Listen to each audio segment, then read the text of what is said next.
Oklahoma Sooners head basketball coach Porter Moser checking into the lineup here on Marching to Madness.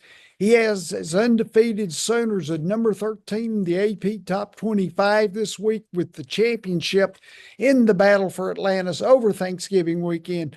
Currently tied with Tennessee with the nation's longest active winning streak at 9 games. Coach, it's a pleasure to meet you. I appreciate you coming on today. No, good to be here. Thanks for having me. Sure. Hey, right away, the championship and then the turnaround with the win over Georgia Tech in the SEC ACC Challenge feels like your team was able to have success, turn the page, and then move on to the next challenge. Yeah, that was tough. I mean, they're always talking about those MTE hangovers. And we knew it when they scheduled that ACC. We were like, this is going to be tough going 3 days in Bahamas, coming back. We got back late Saturday and to have to play a tough Georgia Tech team on Tuesday. So, I got to give a lot of credit to our guys. And, the 3 games and 3 days in a row in Atlantis. And we found out a lot about ourselves because they all came down to the last minute.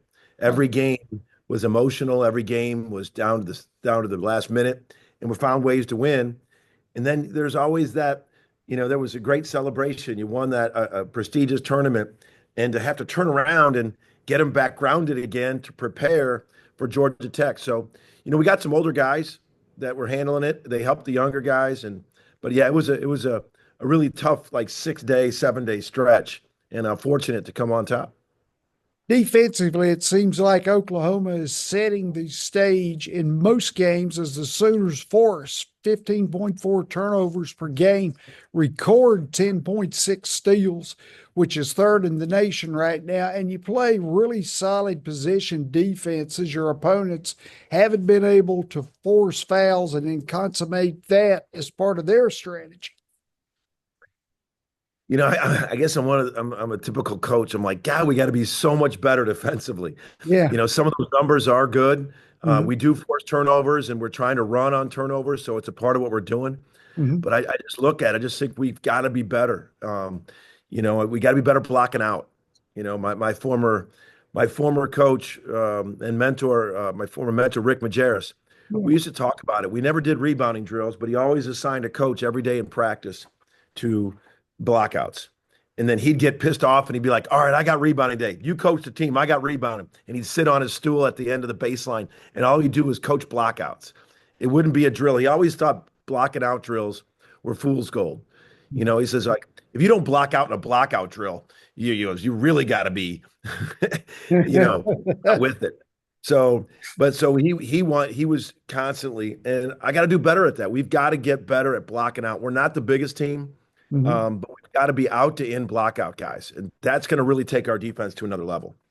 Sure. I was curious about your defensive approach as well. Do you scout shooters on your upcoming teams and allow players to decide, or do you guys decide rather, I guess, whether to go under the screens that a certain player if he's a lower shooter? I've heard that. I've heard that as a strategy more and more lately, it feels like. Yeah, we've been doing it for a while now. We have 3 levels of shooters, like we actually call them Corvers, not because I played at Creighton and Kyle Corver was a Yeah. a Creighton guy, but I just put Corvers are guys that were like you got to be underneath them on the catch, you don't lose them, you don't help off, like you got to know where they are in trend line. And then we got Wades that are good shooters, mid-range, but they're good shooters. And then we got Rondos. It is what it is. Like we can plug off of them, we can go under screens. So we definitely through scouting do that. But the thing is that we've really, have adjusted is sometimes the players, they understand, oh, he can't shoot, so I can back off him. Well, they're still college players. It's just that, like, if you're guarding a guy at the third level shooter, which is the worst level, you still got to be, an arm length away. You just can't go for any shot fakes because guys that get backed off, if you back up, those guys have probably been backed off their whole life. They're really good at taking up the slack, spinning up and unders. So we still want to be, violent on the first dribble, contact, show the hands. And it's just a matter of not jumping, not getting out of stance, not, you know, not leaving. You got to be able to still stick plug and do all those things. So we definitely have the guys, we call them know your numbers. Know your numbers, because who are they'll know through scouting who are the elite shooters, mid range, and poor shooters. Jalen Moore is the leading scorer right now at 18.2 points and is also one of your top rebounders as he and Sam Goodwin both find 6.3 per evening. It's a very multi-talented and multifaceted player there, I think, in Jalen, as I've watched you all this season. Yeah, Jalen, I tell you, he means so much to us, and it's why you want retention so bad. Mhm. Is because guys that are in your program, and we got Jalen from Georgia Tech, and I think he averaged 4 or 5 points a game. He shot 17% from three, and then his first year here, he was honorable mention All Big 12, averaged almost 12 a game. His percentages went way up, and he had opportunities like all these guys nowadays to jump in the portal, and he stayed. He recognized his role here, recognized his improvement, um, and now he's taken even another step. Sam Godwin's in his third year here, and that's what you're trying to sell. Like that, when I was at Loyola, we took a transfer, and back then you had to sit. We Mhm. literally had like an 8-year philosophy, is we were taking somebody to redshirt every single year, and three of them became players of the year in the league. Like five of them became all conference players, and it is when you have a program of skill development of that, and the retention guys really get better. And that's what's happened with Jalen and Sam, and they mean a lot to us. When the new guys came in, they had such a grasp on this is what we do and how we do things, and that retention is such a major goal, and it's harder to attain when being able to transfer every single year in the NIL. It's harder to attain retention than ever before, obviously. But those two guys are great examples of retention. You and your staff probably have to stay on, I guess, on the web, on that little website where every day it seems like there are people coming into the portal. I mean, it's crazy. There doesn't seem to be any rules. So, I mean, God forbid I'm looking at that portal in December. Yeah, Right now it's quiet. yeah, Everybody's in the middle of it. But sure. man, you'll start hearing the scuttlebutt soon, and when this teams end, you'll see it just like what football's going through right now. Mhm, You're seeing football go through it, and it is. And I just said this on a radio show mhm. because we were talking about football in general around the country, and how certain people panic because you'll see just. And my comment was this, and I haven't gone through this. The the exit of the portal is a lot quicker than the entry in the portal. Yeah. Exit, it just takes a second. Hey, I'm going to the portal thing. Boom, done. The entry from the portal is a recruiting process. Now it's like speed dating, but it takes a little longer, and that's what is the anxiety and the nerves of the fan bases, nerves of the schools, and but hopefully in basketball we're in December. We're still with our team. You're in bad Yeah. shape if you're talking about half your team in the portal in December. That's in basketball. Sure. Yeah, I understand. And freshman guard Jeremiah Fears plays all three guard positions. He's playing 70% of the minutes, according to KenPom.com. Discuss the variable in his game that has led him to be able to play, all three roles as a freshman and be successful. Yeah. He's come in, we didn't get him till August, so he missed the whole summer, and he reclassified up. He should be a senior. That's always worth noting with him. But his growth has been tremendous. He's sometimes when you see a guy that's that quick with the ball Mhm. at our level, he's like 5'10", 5'11". And when you see somebody 6'3" or 6'4" with that kind of speed, usually call him a pro, Yeah. and because he's longer, and so he's 6'3", 6'4" with that kind of speed. He's just so good with the ball in his hands. He has great vision. He's one of those guys that can make something out of nothing.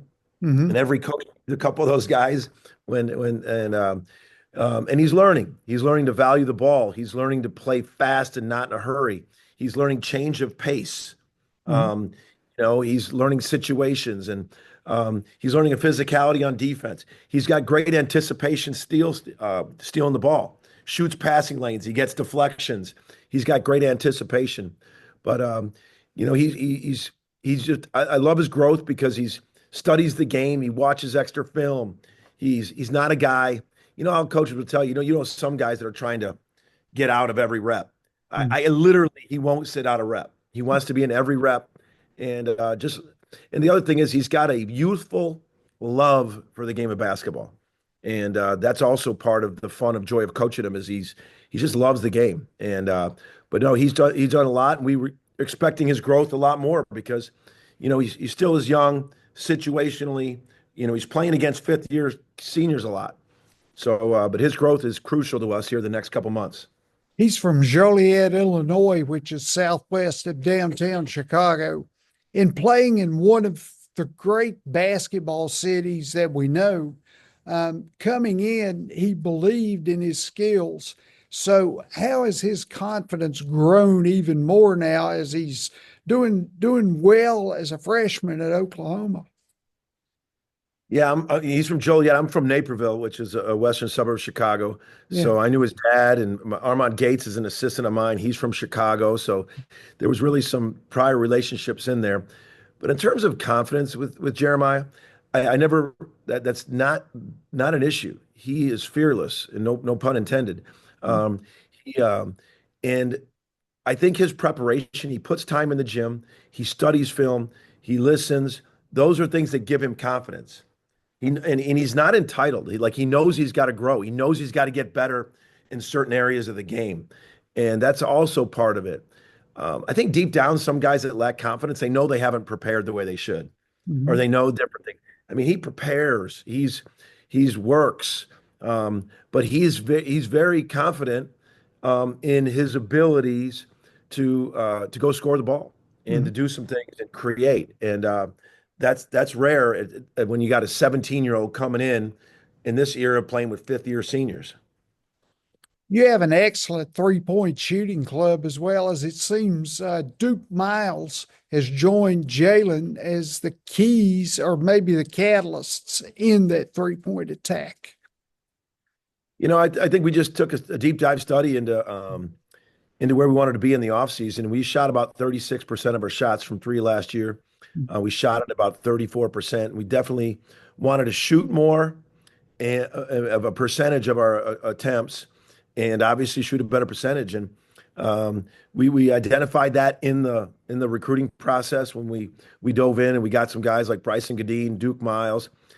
Ironically, one of our best shooters is Jadon Jones. He Mm. led us in three-point shooting. We stat everything all summer, all fall, all up into the before the first game. And he hurt his back and he hasn't played a minute for us.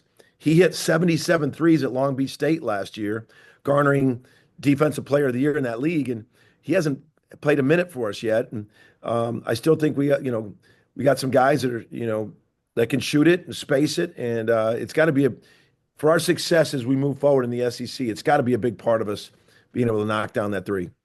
Bryson Goodine and Kobe Elvis hit the three in your attack as well.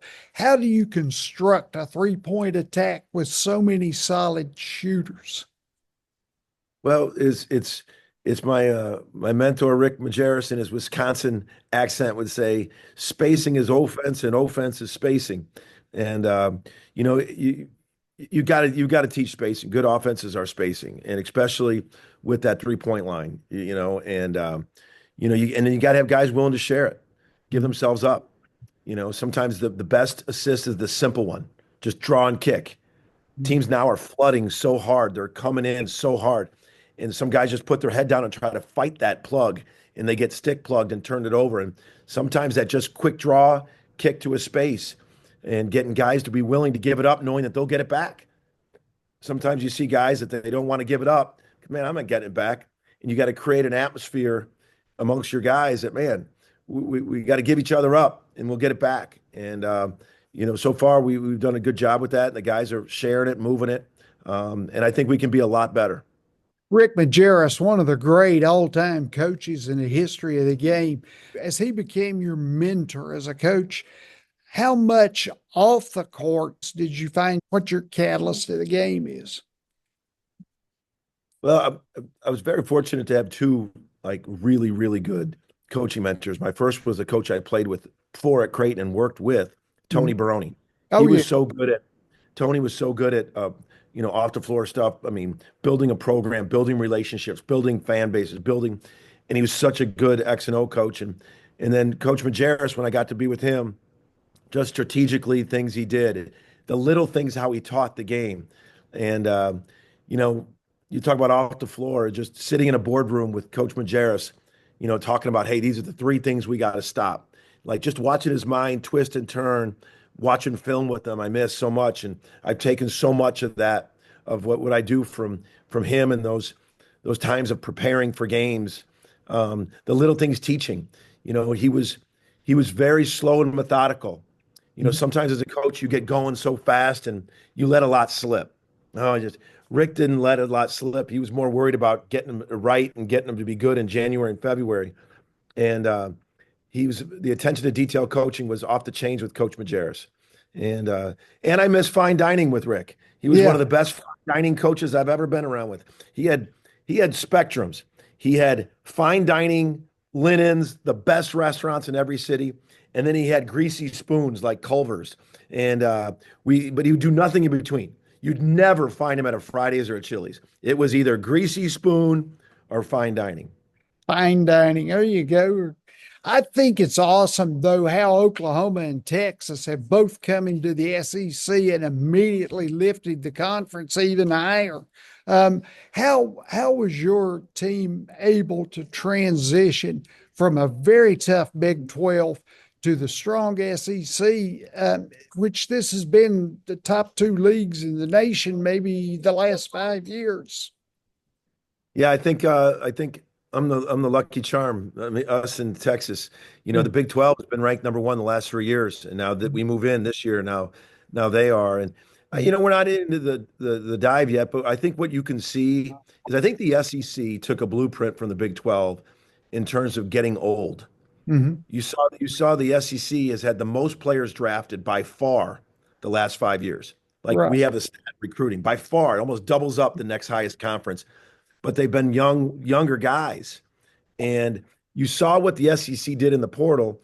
And like we knew as coaches, I was just watching what everyone did, and you're like, man, they just loaded up with some older veteran guys. This last year of fifth year portal guys, and that's why you're seeing all 16 teams.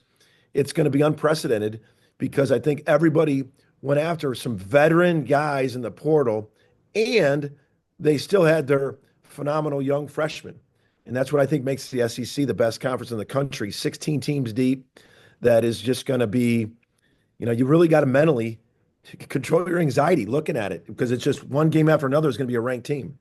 I look at your team and you're undefeated after 9 games. What were some of the key elements, maybe, that your players have included as the collegiality comes forward in the Oklahoma basketball program? Well, some of the keys is just like we just want to be the best team in the country at getting better. And that's just kind of been a mantra of ours. And we're not getting ahead of ourselves. We didn't say, hey, we got to be 9-0. Yeah. We've done a good job of just one game at a time, trying to just get better from the prep, get better from what we're doing, things, habits, winning habits. I mean, we've driven home that term with our guys. But we realize we got a long way to go. We got to play a lot better. We got to rebound a lot better. We got to guard a lot better, and that's the mentality that our guys are having that we need. I mean, with the competition, with the schedule we got coming up, it's you better be getting better and not sitting here sitting back on your previous accomplishments. You better be chasing your best self. Last thing, Coach, Oklahoma State on Saturday evening. And, how do the Cowboys pose a tough matchup? I'm really happy to see you guys, both of you, getting together again on the hardwood. Yeah, Bedlam series has Yeah. I've been a part of it. It's just a great rivalry. The whole state. Mhm. I was at a charity event last night and had a couple guys, older fans, were like, better win that, coach. I'm like, I got you. It means a lot to the fan bases, and I know that with football not playing and some of the other sports not playing, we're one of the only sports playing, and so it'd be a great venue to have Paycom where the Thunder play. I think a lot of what Oklahoma State and Steve Lutz has done, they're very, very tough. They're playing great defense. They're playing at a crazy fast pace, creating turnovers. They've had back-to-back great road wins Mhm. at Tulsa and at Seton Hall, back-to-back double-figure road wins. So I think they're playing as their best basketball of the year right now. I covered Loyola when in Atlanta, whenever you guys won the two games to get to the Final Four. I thought it was a really well configured team, and those kids really played well together in finding the shooters. Yeah, and I've told our teams this year, and like my assistant Clayton Custer's on, he's on my staff now. He was our point. You Yeah, know, he's 6 foot. sure. Marcus Towns, who's playing overseas, he was 6'2". Mhm. Ben Richardson, he was 6'2". So I started three small guards, but they were really, really good at blocking out. Mhm. And my four man was 6'6". So like you don't have to be the biggest team. You got to be the toughest. You got to be willing to block out. And that's going to be a thing for us as we move forward. And I think we had guys that shared the ball. I think that's a big key to a team that wants to get better in February and March is that you're willing to share the ball. And because defenses are so good. Teams are scouting, coaching is so good. Yeah. They're going to take away a couple things, more than a couple things. You got to be able to space and pace and share and do some things and be willing to give yourself up. And I think that's a key trait as teams move forward here in this in as the season goes on. Coach Porter Moser, one of the top coaches and a great interview, Coach. I'm glad we finally got you on the show here. And I'm a basketball junkie. You've heard that term. So I love learning. And I've learned your episode 995, Oh and shit, it's it's a lot. 2016. So I love learning from you guys when I bring you on here, and I appreciate your time. All right, thanks for having me. All the best.